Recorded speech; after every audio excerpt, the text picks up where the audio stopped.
Hey there YouTube, Sam and Sons, back with another video. No, it's been a long time, but we're excited to get rolling again. And today I thought I'd just do something kind of fun. I'm going to call it Tanganyikan tier list. I'm just going to go through some of the Tanganyikan fish they have available on the Wet Spot Aquatics, which is one of my favorite places to buy fish. Never could go wrong buying from the Wet Spot.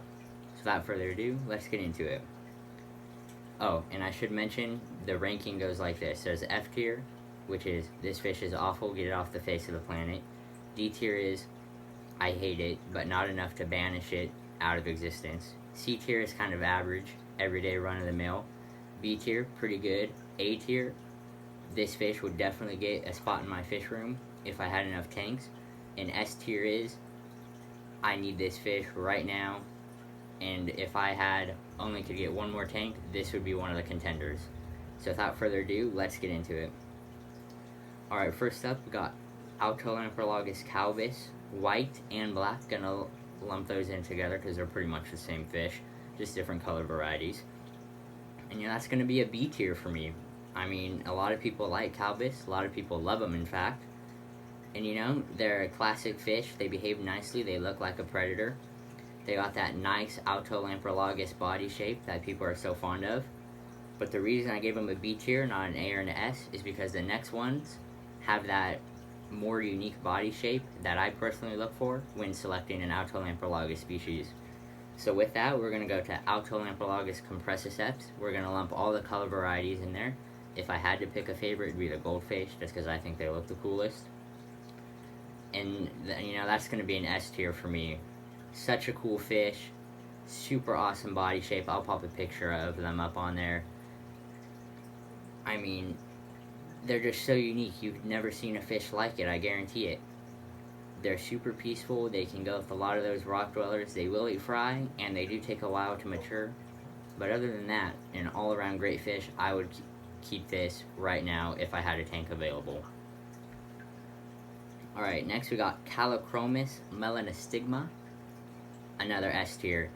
You need a big tank, 125 gallons for them, but they just got a rainbow of colors on them.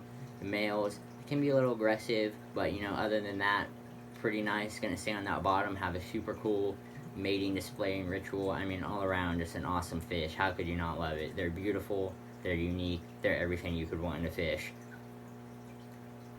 Alright, now we got Chalanochromis species. I don't know how to say that, and I'm not gonna butcher it on the internet. I'll pop a picture up if you don't know what it is. I'm gonna give this a C tier. Not my favorite, just kind of a downgrade of a Julidachromis in my opinion. Kind of a gray fish with black stripes running down it. Not too special. Nothing you can't get from Julidachromis, and Julidachromis are just way better. One of my favorite genuses, in fact, and there are gonna be a lot of S and A tiers when you get to those. Alright, now we got Siphotilapia frontosa. That's an easy S tier. How could you not love frontosa? Super distinct, everyone loves them, everyone knows them. They're awesome in every way. They're predators, but they're pretty peaceful. Can get a little aggressive at times during mating, but other than that, I mean, just an awesome fish. Was actually going to put some in my 125, but decided against it, wanted a little more fish with personality. And so that's why I got the Midas cichlids. Alright, now we got... Oh, we're on to the Julidachromis. We got Julidachromis dickfildi, A tier. Not my favorite Julidachromis, but it's a Julidachromis. So what do you want me to say? Every Julidachromis is going to be A tier or S. This one happens to be my least favorite of the Julidachromis, so why it's getting an A tier, not an S. But if I had more tanks, this would definitely be one I would consider getting. Just Julidachromis all around. Awesome fish. Alright, now I got my personal favorite Julidachromis. The one that I owned, Julidachromis mallory. Stunning fish, the most beautiful Julidachromis. Nice blue outlines, nice patterning. They're the smallest ones, better for that 20-gallon tank than maybe something like a Regani or something along those lines. I mean, you gotta love them. Peaceful, unique behavior, inquisitive. They can flip and swim all directions on their stomach, on their backs. Actually, one of the only fish that can do that are the Julidachromis species. All of them can. I just happen to like mallory the best. That's an easy S tier. Druidachromis ornatus, that's going to be an A, kind of same thing that goes with the other ones. Just a different color pattern, got a little more yellow on them than the other ones, but other than that, you can't go wrong. Alright, now we got Druidachromis transcriptus. And I said this was going to be, the Druidachromis were all going to be A or S tier. I lied, this one's a B tier. Still cool, but in my opinion, it's just a downgrade of the Malarai. Like, it's got that cool-ish pattern, but the Malarai's got that times 10. And they're just way cooler. This is like Neon Tetra versus Cardinal Tetra. Everyone loves Neons, but Cardinals are just so much better in every way. At least in my opinion. It's kind of the same concept we got going. Now I got Lidolamprologus Kandali, S tier. You know, I'm giving out a lot of S tiers. This is Tanganyikan. I mean, it's my favorite group of fish. There's going to be a lot of A and S tiers. This fish, one of the more predatory fish from this lake. You know, best probably to keep them single species. But they're just so awesome. Get a pair of those guys in a 55. You will love that tank, or at least I would. And they're just super awesome. Now we got, going on to our shell dwellers, Neolamprologus brevis, S tier. Obviously, I own this one. This is one of my favorites. A little more aggressive than something like a Multi or a Similis. Less aggressive than a Gold Ocellatus. They don't dig as much as the other ones, but in my opinion, they have some of the coolest faces. They got that little bulldog smushed face, and I just love them. Next up on the website, we got Neolamprologus burchardi. This is an A tier, an open water swimmer of Tanganyikan. Beautiful fish, very easy to reproduce.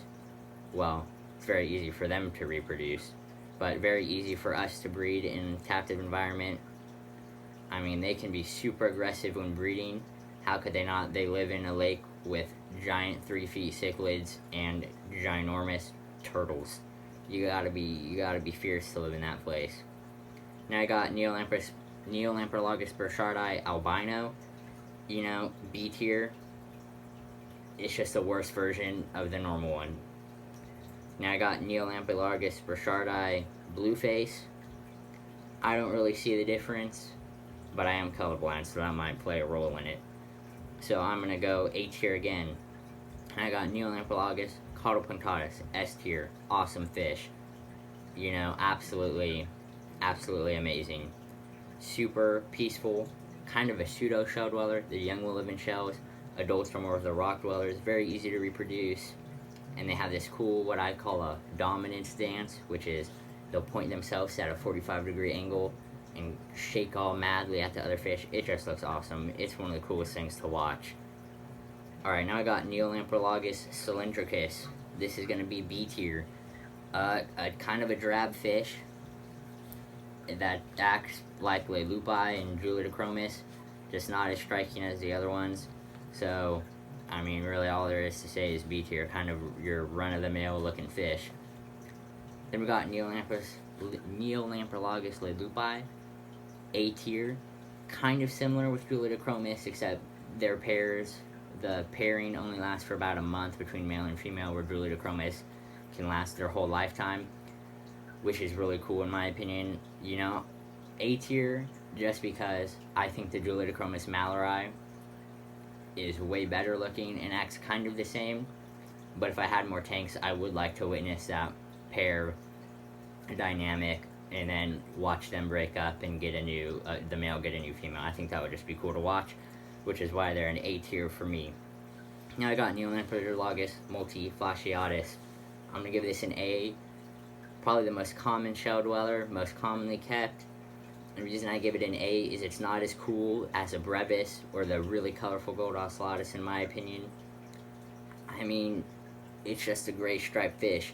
They do raise multiple generations of young in the same tank, which is a cool dynamic to watch, and they are the most peaceful.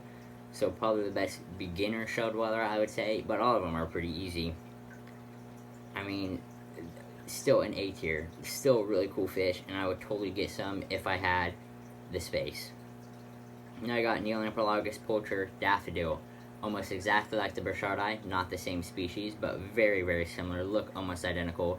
Just a little more color on these guys, which is why they bumped up to an S tier. Did I say S tier? Maybe I said A. This is definitely an S tier. Now we got Neolamprologus Tredicephalus. This is a B tier. Super cool. I would get some, but it would not be top of my priority list. One of the reasons I like Tanganyikan cichlids is they're generally much more peaceful than their Malawi cousins. These guys are super aggressive. From what I've heard, people say they will tear your arm off if you put it in the tank, and I just don't really want to deal with that. But if I had a lot of tanks, I would think about giving a tank to one of these guys. Now we've got Ophathum something tilapia Nasuda tiger. This is an S tier. This is a bottom dwelling fish. It is a sand sifting fish, commonly known as the featherfin. They got those really, really long caudal fins, or ventral fins, sorry. And they're stunning. They're absolutely magnificent fish. Take a few years to get colored up, but boy, when they do, they are a conversation starter. Kind of an algae eater from Tanganyika, which is kind of cool. They're not going to scrape the algae off your tank, but they are herbivores, which is pretty unique for Tanganyika. A lot of them are carnivores, so that is kind of a cool thing to experience. And then next off, we got probably one of the largest group of fish from Tanganyika. That is Tropheus. I'm going to lump all of the Tropheus together because they're all S tier fish in my opinion. Kind of like Mbuna from Lake Malawi, but they just have a way cooler dynamic, communal dynamic. And they're just way more colorful. The body shape is nice, big, thick head, kind of tapers down to that tail. Really like them. Just a lot of cool behavior. Very, very much a herbivore.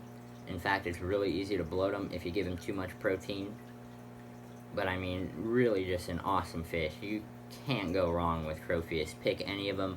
My favorites are the red rainbows, the Debosii, and the Icolas. Those are my favorites, but if you like red, there's red ones. If you like yellow, there's yellow ones. There's something for everyone. I mean, really, really just an awesome fish. And now, moving on from cichlids, we got the dwarf petricola catfish, or Synodontis lucipennis.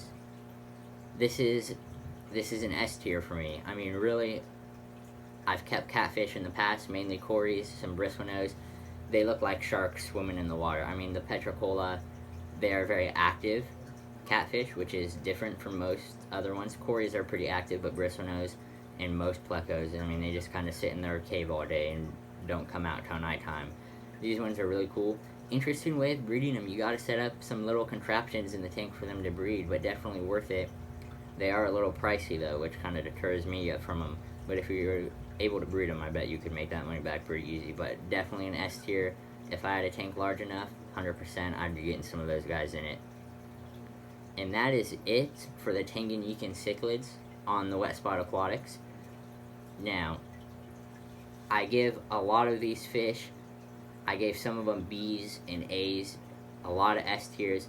Keep in mind, a B tier is still really good, and if I was ranking every single fish, a B tier from Tanganyika would probably still be an S tier. They're just that good. But when you're going against such fierce competition, you know, you gotta shove some down into the lower ranks. But if you were comparing them to guppies, all these fish would be S tier. Comparing them to any other fish, these would all be S tier. Tanganyika is just so cool. You can't go wrong with any Tanganyikan fish, even the ones I gave B tier to, or even C tier. I think there's one or two of them in there. Still really awesome. You should keep them. If you want to learn more about Tanganyikan cichlids, there's a cool documentary by National Geographic called The Jewel of the Rift. Check it out if you want to. I know you won't, because all the people that are watching this I know personally. But if you want to, it is free on YouTube. Check it out. It's got some amazing footage. Really cool information in there. And that's about it for this video.